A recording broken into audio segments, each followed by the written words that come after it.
Hello students. मैं MCQ लेकर आपके पास आ रही हूँ क्योंकि मैं ये चाहती हूँ कि थ्योरी और न्यूमेरिकल के बीच का जो गैप है वो कम होता चला जाए। हम क्वेश्चन करते चले जाएं और क्वेश्चन से फिजिक्स के कुछ अच्छे अच्छे कॉन्सेप्ट भी सीखते चले जाएं।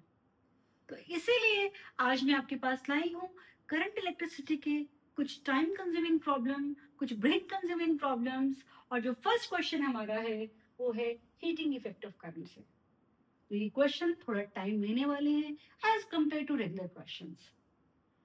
फर्स्ट क्वेश्चन कहता है heater A gives out 300 watt of heat when connected to 200 volt DC.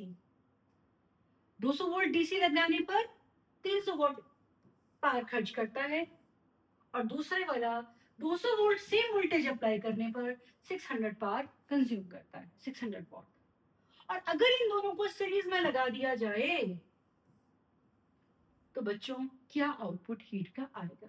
This is the question. Low start करते हैं।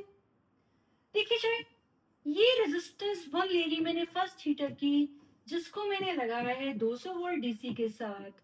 और ये पावर कितनी खर्च कर रहा है? पावर यानी v स्क्वायर बाय यानी 200 स्क्वायर बाय R1। मैं डायरेक्ट लिख देती हूँ 200 square by R1 is equal to आपके पास आ गया 300 वॉट। सिमिलरली दूसरा रेजिस्टर जब आपने लगाया सेम वोल्टेज के साथ 200 वोल्ट, पर वो कह रहा है कि रेजिस्टर कुछ ऐसा है कि पावर खर्च हुई है 200 स्क्वायर बाय R2 और कितनी 600 वोल्ट। राइट, दोनों जगह सेम वोल्टेज सोर्स लगाया है। अब जब हमने सीरीज में लगा दिया इन दोनों को,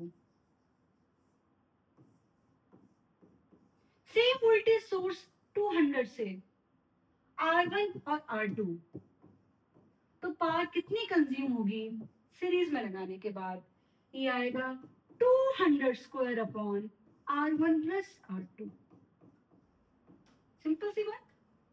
R1 की वैल्यू आप यहां से निकाल सकते हो, कितनी आ जाएगी 200 स्क्वायर बाय 300।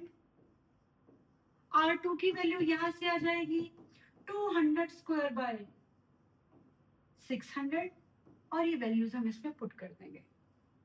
एक मेथड।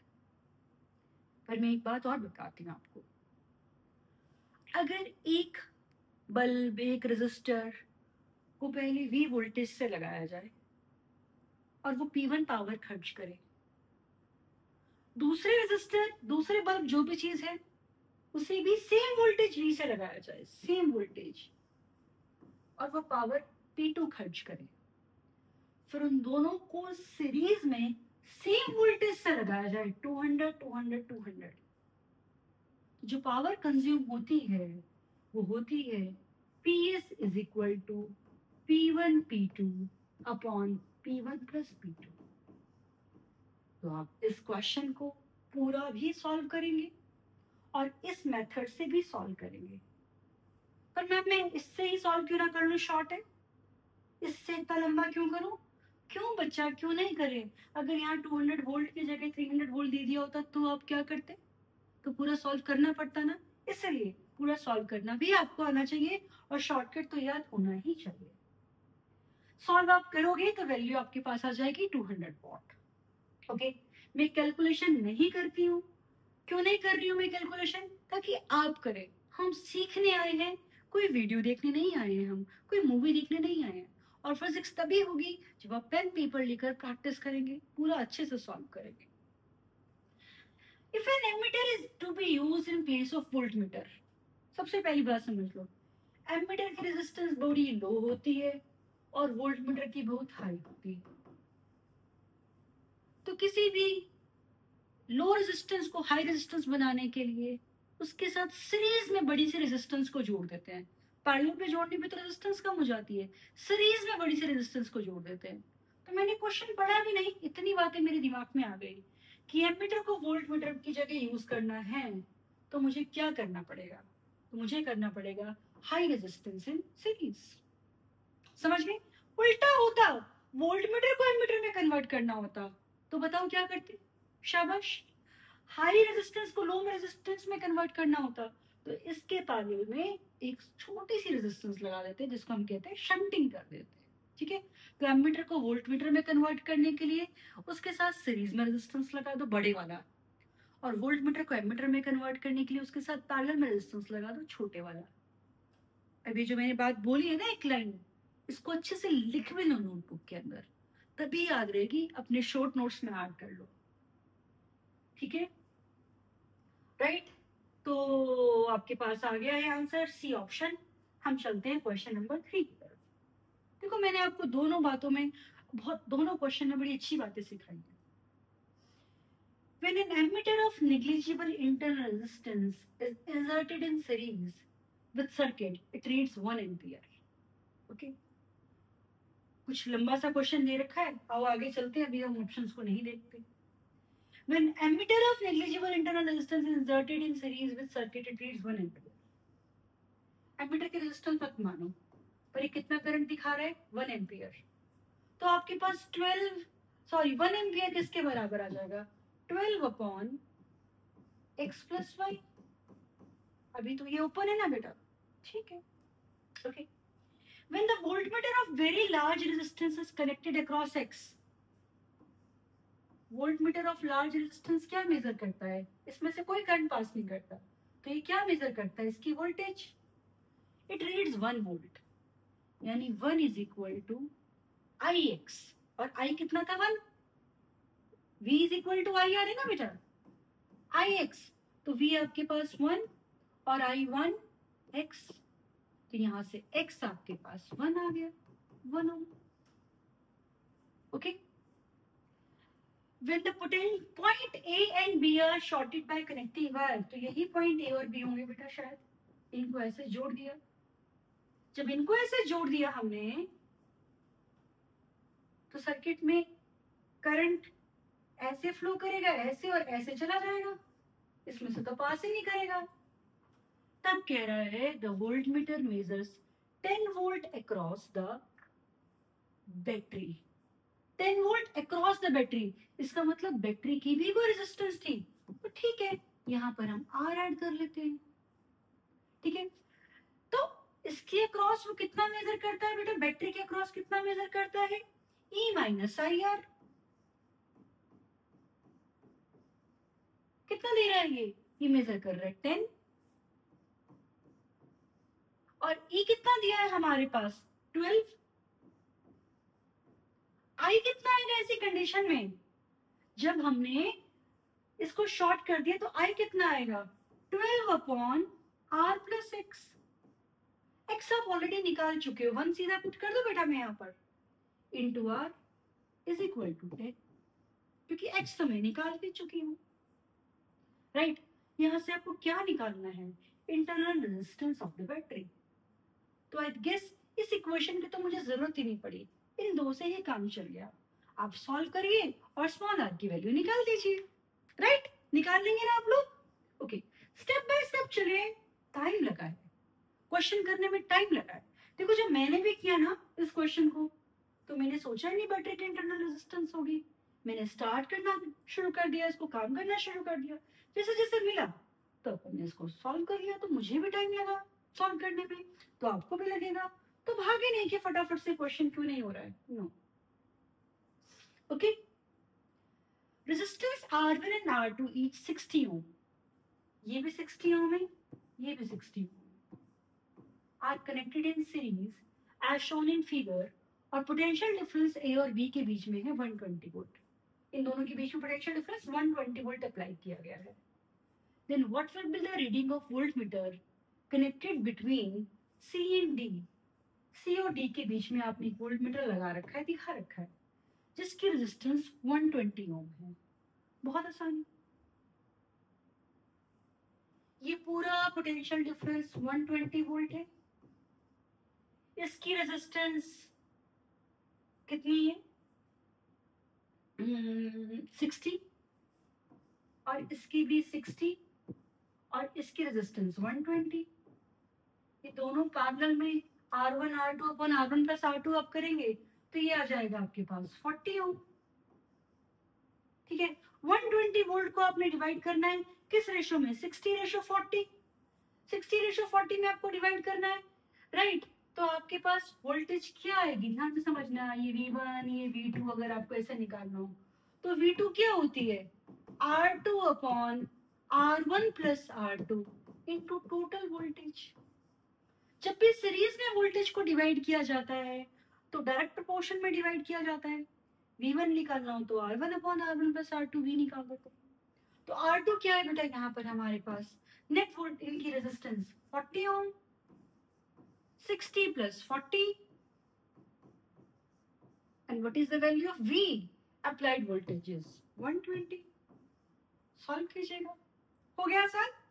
आओ शाबाश, नेक्स्ट क्वेश्चन पे चलेंगे। आंसर 48 वोल्ट दिया हुआ है, चेक करिएगा आपका आता है या नहीं आता है। राइट, पक्का आएगा। अब तो मैंने सारा कुछ सॉल्व कर दिया आप लोगों के लिए। कुछ घोच पोच सा बना रखा है, देखते क्या कहता है ये। By error, a student places moving coil voltmeter nearly ideal in series। अच्छा, nearly ideal इसने सीरीज में ही लगा लिया। nearly ideal मतलब इसकी रेजिस्टेंस कितनी होगी, इनफाइनाइट। तो सर्किट में करंट कितना हो जाना चाहिए, 0। Okay right. तो वोल्टमीटर कितनी रीडिंग दिखाएगा, कितनी रीडिंग दिखाएगा वोल्टमीटर, क्या रीडिंग दिखाएगा बता सकते हैं आप? 0 सोच रहे हो, नहीं नहीं नहीं नहीं नहीं, करंट 0 है, वोल्टमीटर अगर हम आई आर करें, आई 0 और इन्फिनिटी, तो 0 इंटू इन्फिनिटी क्या 0 कर दोगे आप? ऐसा नहीं सोचना। कैसा सोचना, ध्यान से देखना, ध्यान से सोचिएगा। इस समय पर करंट ऑलमोस्ट 0 है, करंट ऑलमोस्ट 0 है, राइट। तो इस बैटरी से कोई भी करंट विड्रॉ नहीं हो रहा है, इसमें भी पोटेंशियल ड्रॉप 0 है, करंट 0 है, इसमें से कोई करंट विड्रॉ नहीं हो रहा है ना। तो यानी इसकी नेट वोल्टेज जो E माइनस आई आर हुआ करती थी वो E आएगी। ये कितनी वोल्टेज सप्लाई कर रहा है, E, यहाँ पे कुछ भी वेस्ट नहीं हो रहा। तो वोल्टमीटर कितनी रीडिंग दिखाएगा, E के बराबर। Voltmeter will show equal to E equal to 12 volt. समझ गए? आपको मालूम होना चाहिए कि हम ईएमएफ की डेफिनेशन भी कैसे देते थे। It is the potential difference across the terminals of the battery when no current is drawn from it. तो वही तो कंडीशन हो गई है, इसमें कोई करंट नहीं है तो 12 वोल्ट, यहाँ पे कुछ लॉस हुआ नहीं, तो जो 12 वोल्ट पूरा का पूरा इसके पास रहा, तो वोल्ट मीटर कितनी रीडिंग शो करेगा, 12 वोल्ट, है ना। बच्चे 0 की तरफ जंप करते हैं पर आंसर एक्चुअली क्या है, 12 वोल्ट। हर क्वेश्चन कुछ ना कुछ कॉन्सेप्ट आपको सिखा रहा है, ठीक है। फर्स्ट क्वेश्चन में हमने पीएस वाला एक तरीका सीखा, एक क्वेश्चन में हमने देखा कि एमीटर को वोल्ट मीटर में और वोल्ट मीटर को एमीटर में कैसे कन्वर्ट करते हैं, राइट। यहाँ पे हमने सीखा कि वोल्ट मीटर मेजर कर लेगा ऑलमोस्ट ईएमएफ जब पूरे सर्किट में करंट 0 हुआ। तो हर क्वेश्चन एक इंफॉर्मेशन है, एक नॉलेज आपको दे रहा है। तो it is not just practice of MCQs, it is the practice of concepts as well. चलते हैं, तो आंसर 12 वोल्ट ही दिया गया है। Now we move to question number 6। ये सिंपल है, ये जस्ट एमीटर का है तो मैंने आपके पास डाल दिया। कहता है R1 और R2 बैलेंस पॉइंट है, तो और बैलेंस हो रहा है 40 सेंटीमीटर पे। फिर R2 को शंट कर देता है और बैलेंस पॉइंट शिफ्ट हो जाता है 50 सेंटीमीटर पे। लाओ अच्छे से सॉल्व करते हैं। क्या कह रहा है, R1 बाय R2 बैलेंस हुआ 40 पर, तो 40 बाय 60, राइट। तो आपके पास R1 आ गया 2/3R। फिर आपने R2 को शंट कर दिया 10 ओम से। R2 को कैसे शंट कर दिया आपने, 10 ओम से। 10 ओम से शंट करने के बाद R1 अपॉन इनकी नेट रेजिस्टेंस कितनी बन गई, R2 into 10 upon R2 plus 10। Balance length 50 आ गई, यानी 50 बाय 50। तो आपके पास R1 की वैल्यू कितनी आ गई है? 10R2 upon R2 plus 10। बेटा R1 तो आपने ऊपर भी निकाला था, 2/5R2 पुट कर दिया यहाँ पर, 10R2 R2 plus 10, R2 cancel, R2 अब आप निकाल लेंगे यहाँ से, R2 भी निकाल सकते हैं, R1 भी निकाल सकते हैं, दोनों चीजें निकल जाएंगी। और अगर आप इस स्लाइड तक पहुंच चुके हो तो आप बहुत अच्छे, बहुत इंटेलिजेंट बच्चे हो, इसका मतलब आप मेहनती बच्चे हो, तो आप इसको सॉल्व करोगे और आगे बढ़ोगे। ठीक है, तो इस क्वेश्चन में मैंने कोई कॉन्सेप्ट आपको नया सा नहीं दिया, ये आपको चीजें आती थी। हाँ, मैं इतनी बात आपको जरूर बता सकती हूँ कि जैसे ही इसके साथ शंट लगाएंगे ये रेजिस्टेंस छोटी हो जाएगी। तो आपके पास दो चीजें होती है, एक L और एक 100 माइनस L।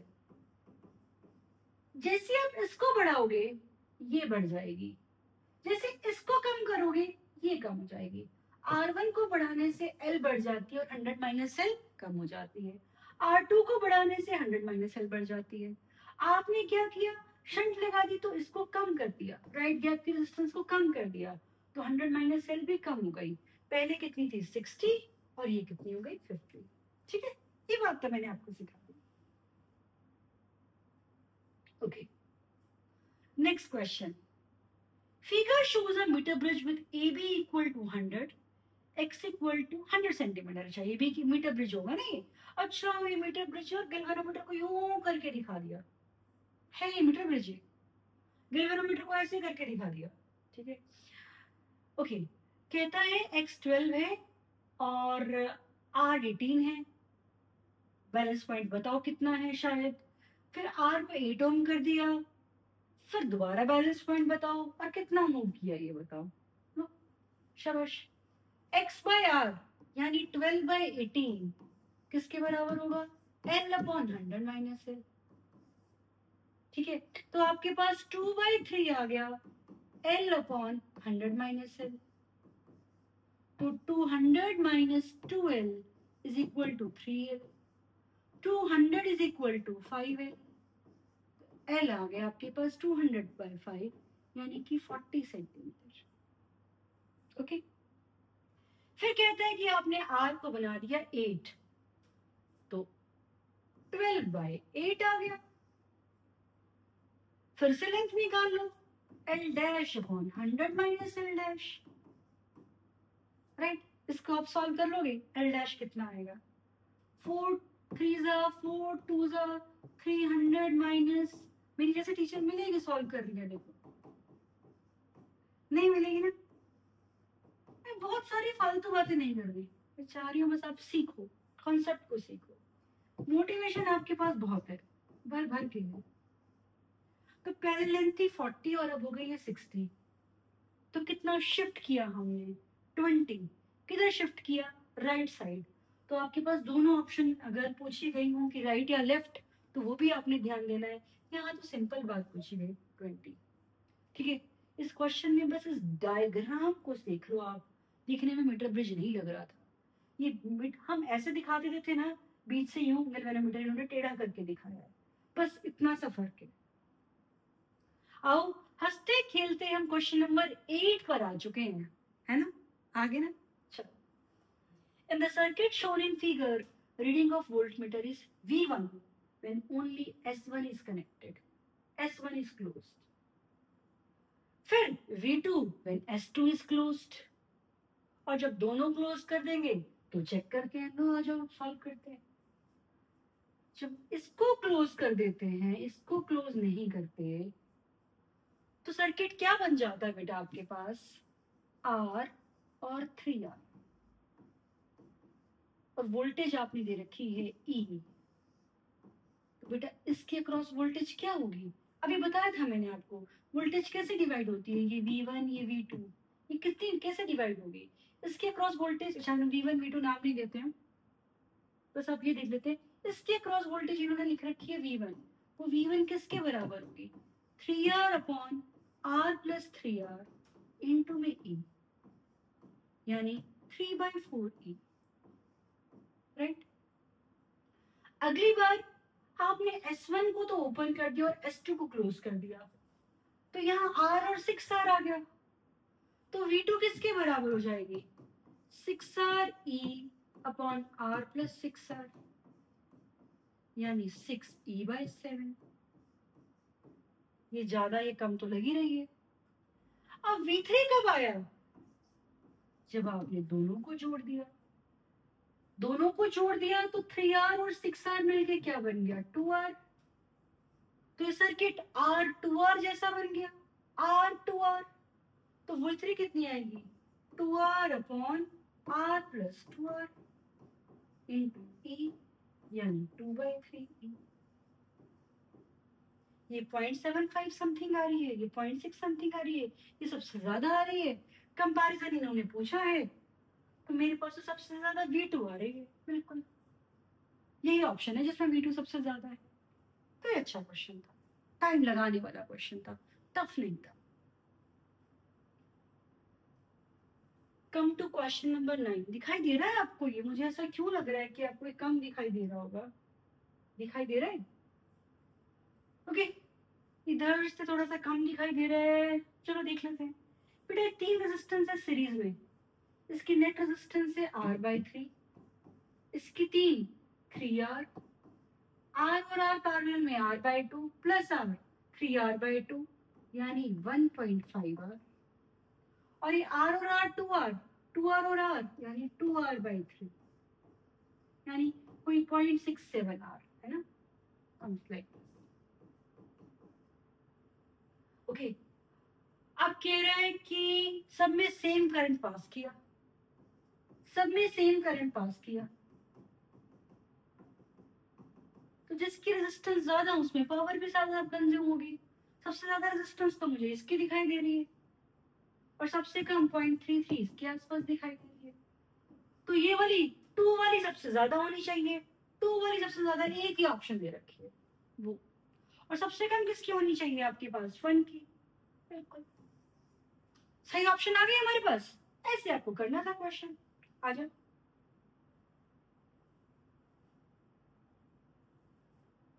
ओके, शाबाश, फर्स्ट आंसर आ गया। Two bulb, one of 200 volt 60 watt, एक बल्ब है सर, और दूसरा 200 वोल्ट 100 वॉट। ये क्या दे रखी है बेटा इनकी?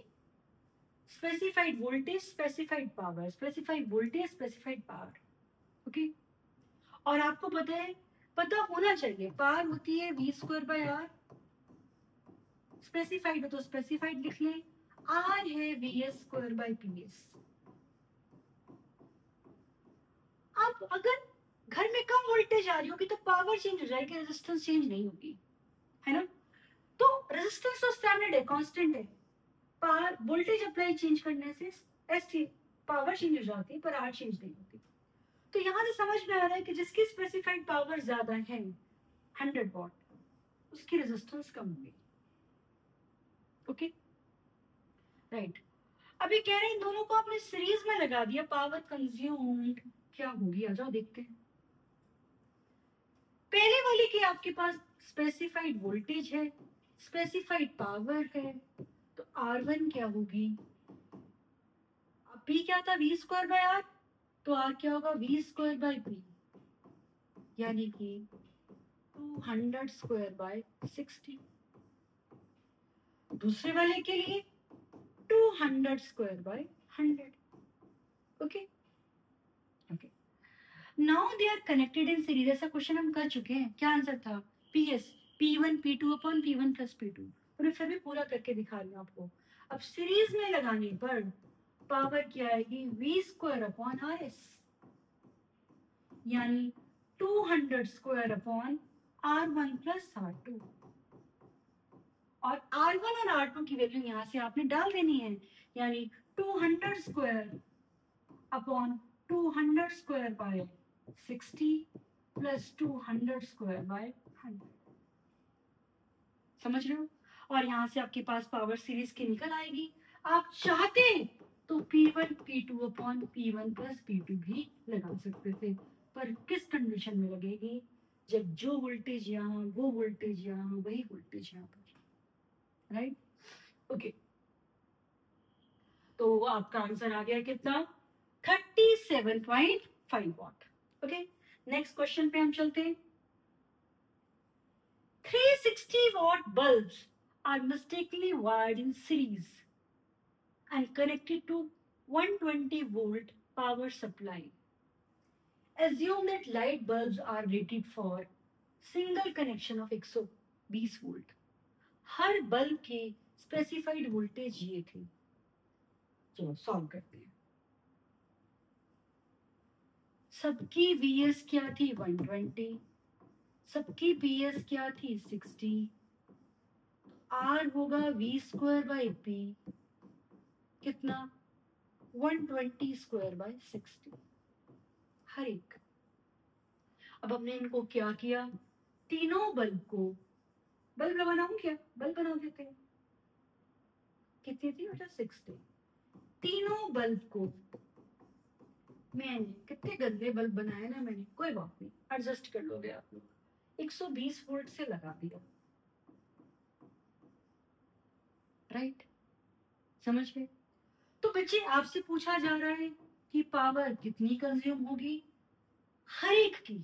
पहले टोटल निकाल लेते हैं, फिर उसको 1/3 निकाल देंगे। तो 120 स्क्वायर अपॉन तीनों की रेजिस्टेंस आर आर आर यानी 3R। ठीक है, आर की वैल्यू हमने निकाली है, मैंने जानबूझ के सॉल्व नहीं किया था। 120 स्क्वायर 3, 120 स्क्वायर बाय 60 यानी 20 वॉट। तीनों को मिलाकर के पावर कितनी कंज्यूम हो रही है, 20। ओके, और एक की कितनी हो जाएगी, 20/3। क्या मेरी बात को समझ गए आप इसको डायरेक्ट भी कर सकते हो क्वेश्चन को। अगर आपको ये पता हो, अगर आपको ये बात पता हो, कौन सी बात, यहाँ पे कर दूं क्या, 6.7 वॉट आ रहा है, कि अगर आपके पास एक बल्ब पी पावर कंज्यूम करता है गिवन वोल्टेज वी पर, और ऐसे आप 3, 4, 5 जितने मर्जी बल्ब लगा दो, मान लो आपने 3 बल्ब लगा दिए, तो ये तीनों मिलके अब P/3 पावर कंज्यूम करने वाले हैं, इतनी हीट बाहर निकालने वाले हैं, इतनी पावर डिलीवर करने वाले हैं। ठीक है, तो इनकी P/3 तीनों के मिलकर के, तो एक की कितनी हो जाएगी, P/9। अगर 4 होती तो P/4, और एक की कितनी आ जाती, P/16। तो यही हमारा क्वेश्चन है। 60 3 है आपके पास, तो आपके पास कितनी आ रही है, ये P 60 है, तो आंसर क्या आएगा, 60/9 यानी 6.7, 60/9। तो आप कह सकते हो कि अगर n बल्ब लगा दिए, एक की पावर P थी, और n आइडेंटिकल बल्ब सीरीज में लगा दिए, सेम वोल्टेज सोर्स थे, तो पावर हो जाएगी P/n²। एक बल्ब पावर P कंज्यूम कर रहा है, n मिल करके सीरीज में कंज्यूम करेंगे P/n²। राइट,